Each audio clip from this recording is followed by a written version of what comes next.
জনাব তারেক জিয়া, আপনি স্পষ্ট করুন আপনার বিবেক এবং মুখ কোথায় বর্গা দেওয়া আছে? গত দীর্ঘ 17 বছর বিএনপি জামাতের অসংখ্য নেতাকর্মী গুম হয়েছে, খুন হয়েছে এই রাষ্ট্র ব্যবস্থা সংস্কারের জন্য। আজকে যখন রাষ্ট্র ব্যবস্থা সংস্কারের সুবর্ণ সুযোগ তৈরি হয়েছে, অত্যন্ত পরিতাপের বিষয়, কিছুদিন হয়তো পরে আমরা শুনতে পাবো হাসিনা ছাড়া ফেসিবাদ ব্যবস্থার সবকিছুই আপনারা রেখে দেন। শুধু এই কথাটা হয়তো লজ্জায় তারা বলতে পারছে না।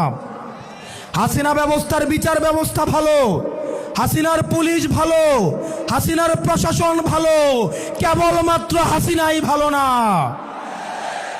আজকে আপনারা হাসিনার সবকিছুকেই টিকিয়ে রাখতে চাচ্ছেন। এই তরুণ প্রজন্মের কাঠগড়ায় আপনাদেরকে দাঁড়াতে হবে। অসংখ্য লক্ষ তরুণ প্রজন্ম যারা প্রধানমন্ত্রী হইতে আসে নাই, শুধুমাত্র এই দেশটাকে ভালোবেসে রাস্তায় নেমে এসে বুকের তাজা রক্ত ঢেলে দিয়ে হাসিনাকে ভারতে পালাতে বাধ্য করেছে।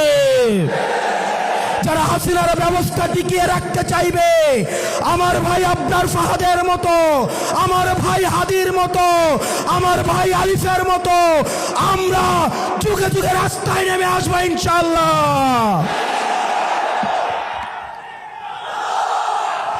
বাংলাদেশ স্পষ্টত এই দুই ভাগে বিভক্ত।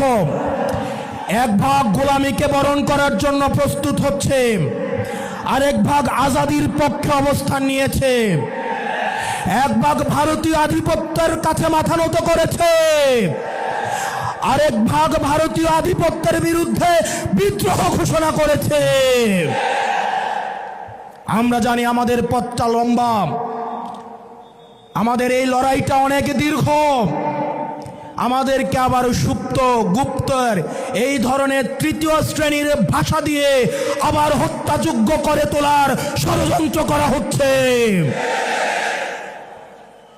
গত 17 বছর ধরে যারা ভার্চুয়ালি দল চালিয়েছে, জুলাই পরবর্তী 1.5 বছর অপেক্ষা করেছে দেশে আসার জন্য, তাদের কাছ থেকে আমরা গুপ্ত সত্য লেকচার শুনবো ইনশাআল্লাহ।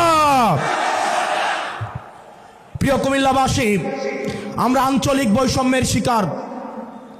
কুমিল্লা, আমরা মাইক্রো ইকোনমি আমাদের সমৃদ্ধ।